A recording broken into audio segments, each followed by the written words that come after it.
ব্যাপারটাকে আরো উজ্জ্বল করার কারণে আমার প্রমোদ বড় ডাঙ্গুরিয়া ইউপিপিএল দলের সভাপতি আজি আমি যি পদযাত্ৰা আৰম্ভ কৰিছোঁ আমাৰ এই পদযাত্ৰা অলপ পিছতে আমাৰ আজি মহাসভা আমাৰ অনুষ্ঠিত হ'ব। আমি কোকৰাঝাৰ কলেজৰ পৰা পদযাত্ৰা ওলাইছোঁ। আমি দেখিছোঁ যে ৰাইজে সবে পৰিৱৰ্তন বিচাৰিছে, সেইকাৰণে আজি আমি পদযাত্ৰা ওলাইছোঁ। আজি হাজাৰ হাজাৰ মানুহে আজি আমাৰ পদযাত্ৰা অংশগ্ৰহণ কৰিছে। BTAD অঞ্চলত 17 বছৰেই আমাৰ বিগত দিনত চৰকাৰখনে বা হাগ্ৰামা মহিলাৰীয়ে একো উন্নতি কৰিব নোৱাৰিলে, যাৰ কাৰণে ৰাইজে আজি পৰিৱৰ্তন বিচাৰিছে। আৰু আমাৰ এই পৰিৱৰ্তনৰ যাত্ৰাত জাতি বৰ্ণ ধৰ্ম ভাষা নিৰ্বিশেষে সকলোৱে আজি ওলাই আহি একলগ হৈ এই পৰিৱৰ্তন যাত্ৰাত অংশগ্ৰহণ কৰিছে। আৰু এই অংশগ্ৰহণে আজি বাস্তৱ ৰূপত প্ৰমাণ দিছে যে এইবাৰ BTAD পৰিৱৰ্তন হ'বই।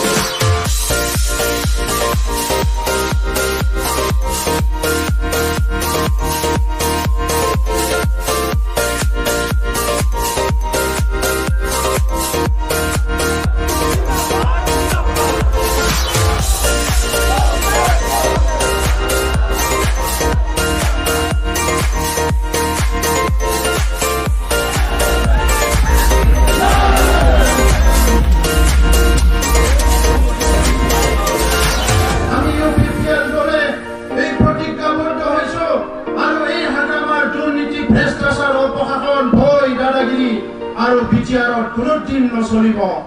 জুৱা মদ ভাঙৰ চৰকাৰ আৰু নচলিব। ইয়াত জুৱা মদ ভাঙৰ চৰকাৰ, দাদাগিৰিৰ চৰকাৰ, ইয়াৰ সময় গুচি গ'ল। এতিয়া শান্তি সম্প্ৰীতি ঐক্যতা আৰু উন্নয়নৰ চৰকাৰ আহিব, য'ত সকলো জাতি জনগোষ্ঠী একেলগে থাকিব পাৰিব।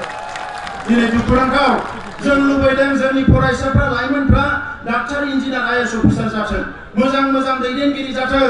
BPFआ मा लुबैदों? इउथ केम्प बानायै सेंग्राफोरखौ सोनानै बेवहाय जौयै बेदरै जानानै फरायनो फोरोंदों। बेजों हारिया जौगागोन नामा? बेजों हारिया जौगाया। आरो जों थासान्दियाव बेखौ खुनु दिन जानो होआ। दिनै बिथांमोननि दादागिरिया जोब्बाय आरो बेवहाय मोजां सम फैबाय, मोजां बोथोर फैबाय। साफ्रोमबो बर' फिसाया गोग्गो सोलोंथाइ लानानै सासे सासे गोग्गो नोगोरारि जानांगोन। बेनो जोंनि थांखि। UPPL সরকার পরিবর্তন দরকার, প্রমোদ বড় সরকার।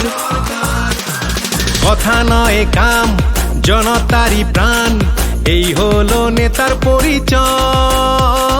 ভেদাভেদ নেই, মাটির মানুষ ভাই, নেতা যেন এমনই হয়।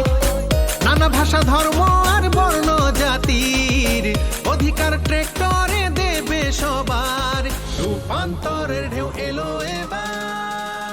गिबियावनो बयखौबो खुलुमबाय। जोंना कालि फुजाबो फैगासिनो दङ। फेस्टिभेल अफ लाइट, बहरर उत्सव। बयनिबोसिम गाहाम हामलायनायखौ बावगोरबाय। मिजिं थियो फैगौ समावहाय जाहाथे बयनिबो न'खराव गोजोन सान्थि मोननो हायो।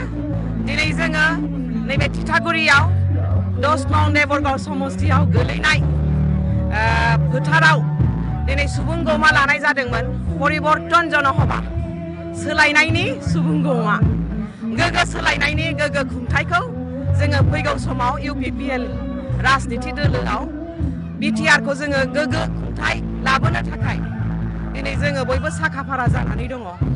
दिनै जोङो 40टा समस्तियाव UPPL हान्जाया देरहासार जानानै फैगासिनो दङ। आरो फैगौ समावहाय जाहाथे जोङो BTR आव जेसेबांखिनि दफा दङ, बे बयबो सुबुंनि मोजांनि थाखायनो बे दफाया गोबां इनफ्रास्ट्राक्चार फैगोन। जोंनि बेराया बारायगोन, डिस्ट्रिक्टआ बारायगोन, जोंना एरिया बारायगोन, दा जोंनि गामिया बारायगोन। दा बेजों लोगोसे गोबां फसंथान फैगासिनो दङ। जे फसंथानखौ जोङो BTR आव लाबोयोबा जोंना हिउमेन रिसोर्स डेभेलपमेन्टआ जागोन। आरो हिउमेन रिसोर्स डेभेलपमेन्टआनो बयनिफ्रायबो भ्यालुएबल डेभेलपसिन। जोङो सुबुं धोना बयनिफ्रायबो मूल्यबान धोन। दिनै जोङो बेफोर फसंथानफ्रा फैयोबा जोंनि सुबुङा, BTR नि सिङाव थानाय सुबुङा केपेबल जागोन, क्वालिटि गोनां जागोन। सोरबाया खेला धुलायाव मोजांबा, गेलेनो मोजांबा नेशनेल स्पर्ट्स इउनिभार्सिटियाव माने हाबनानै गावखौनो आरो साबसिन मोजां प्लेयार जानो माने बानायनो थाखाय सुबिदाखौ मोनगोन आरो सोरबाया टेक्निकेल लाइनाव थाङोबा NIT फैगासिनो दङ मेडिकेल सेक्टराव जोंना फैगासिनो दं सेन्ट्रेल इउनिभार्सिटिजों लोगोसे रिसार्च सेन्टार्स गुबुन गुबुन जाति जनगोष्ठीनि थाखायबो कालचारेल सेन्टार्स फैगासिनो दङ जेरावहाय जोंना बुहुत डिसकर्सेस जागोन बा डिसकाशन जागोन जोंनि गेजेरावहाय क्वालिटी हिउमेन रिसोर्स डेभेलपमेन्टआ जानानै फैगोन बाहाय इउथ माने इउथ एम्पावारमेन्टआबो फैगोन आरो बे रिसार्च सेन्टारनि थ्रुयैनो जोंनि आइजो गोहोआबो बारायगोन आरो समाज नितिया जेरा सोदोमस्रि गोनांखौ जे जोङो लुबैदों बेखौ जोङो मोनफुंनो हागोन आरो सारिगिदिङै जोंहा जे उन्नतिखौ जों लुबैदों जे जौगानायखौ लुबैदों जों बेखौ मोनफुंनो हागोन आरो बे थांखि